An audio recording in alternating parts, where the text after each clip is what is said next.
I've got something for you corporates and working people who love to go out for a meal but do not have the time to go through the entire gamut of options. Well, join me on Feeding Frenzy today as I break it down bite by bite at one of Chennai's sumptuous eatouts, Sigree.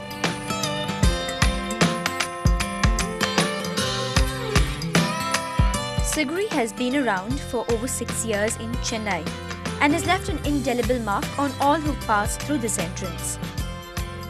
The warm interiors with dark wood furniture and some rather interesting looking chairs speak luxury and comfort for the diner.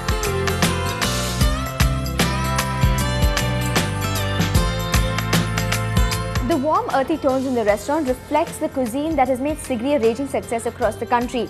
The orange napkins, for instance, speak of the vivacity in the flavors of the food, and the deep brown tone of the restaurant is definitely reassuring and says that the authenticity of the northwestern part of India's cuisine is well preserved and reproduced. So, shall we start?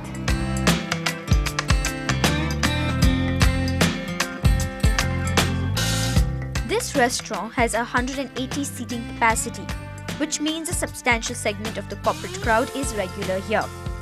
Apart from the a la carte menu, which I'm going with, the lunch and dinner buffets make this a favorite spot for foodies.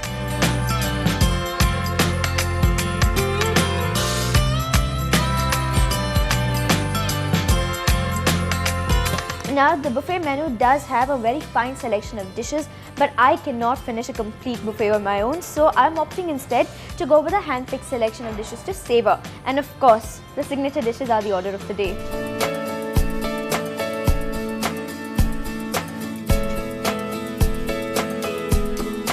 For starters, it was a picture-perfect Multani Chand, interpreted by me as the all-people's favorite potato starter.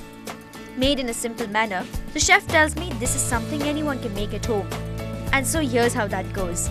Made from boiled potatoes which are squeezed by hand and then deep fried with sugar and spices to create a lip-smacking sweet and tangy starter.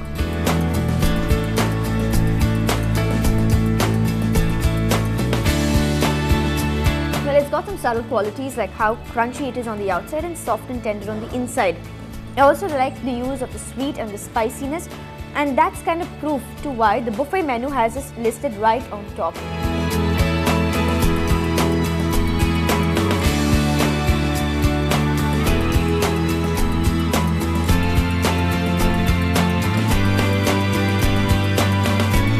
Sigree in the Devangiri script means clay pot, and to know how a clay pot rakes in the profits, you've got to taste.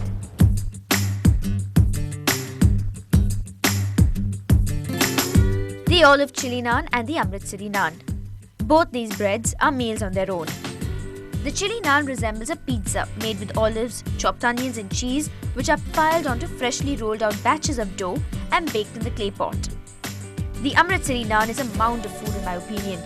Potatoes mixed with aromatic spices, onions, chilies, coriander and all of it gathered into a wholesome dough and then baked to create a crispy filling of bread.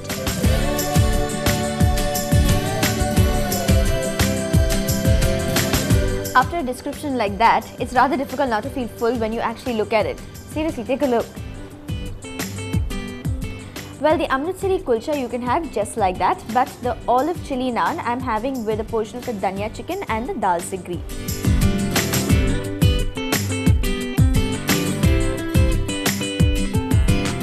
The cilantro or dhania chicken as it's called is a favorite in the northern part of India. Using dhania or the dried seeds of the coriander plant is a rather new flavor to my taste buds. And the slightly huskier flavor from the dhania is what makes this a good pairing with the breads.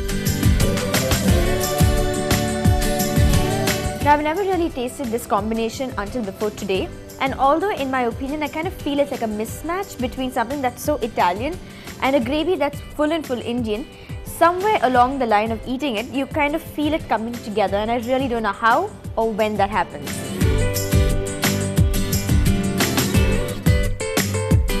Well, leaving me at a loss of words. The dal sigree made up for it. Well, to actually articulate that into words, the tastes are just spectacular.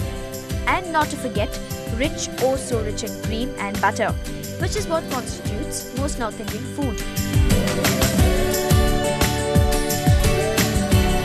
Recently, last 1 year, we are running a kebab mania. Again, it's a buffet, but the starters we do serve on the table, and it's a 5-veg starter. It's a huge and kind of spread we do have. It's a 5-veg starter, 5 non-veg starter, and then main course as usual with. But we put some curd rice, as you can understand, because it's Chennai. So though it is not a part of it's totally it's a South Indian delicacy, you can say. But still, we have seen that of late that people like the curd rice and few items like these with curry pata and all the flavor, so which attracts our guests and they really like it.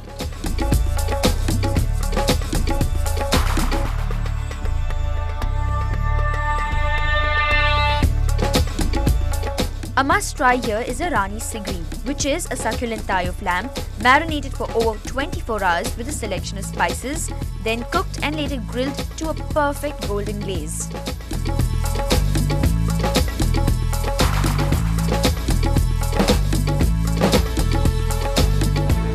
This is a classic recipe, not just in how long it's been around, but in how long it takes to prepare it. And proof is in the meat, which is like cotton. Now, this is also my personal recommendation.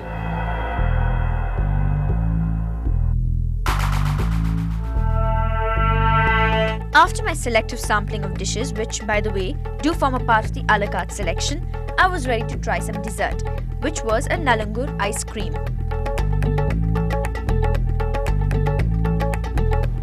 Now in geography we learned that the northwestern frontier has a very arid climate, which means there's not much rain that happens throughout the year. But dry as it is, it's really good for the date tree that produces the iron-rich fruit. Now the date tree also does produce gur or jaggery, and all that is combined into a really refreshing recipe in this Nalangur ice cream.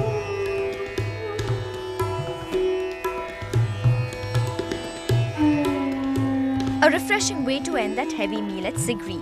The cost for a lunch buffet during weekdays is 425 rupees with taxes and 475 rupees with taxes for a dinner buffet. To have yourself a free meal for two at Sigree, just answer this week's question. Which Indian long grain rice is known as the Queen of Rice? A. Basmati, B. Nawara, or C. Rajhansa? Send in your answers to feedback@ndtv-hindu.com.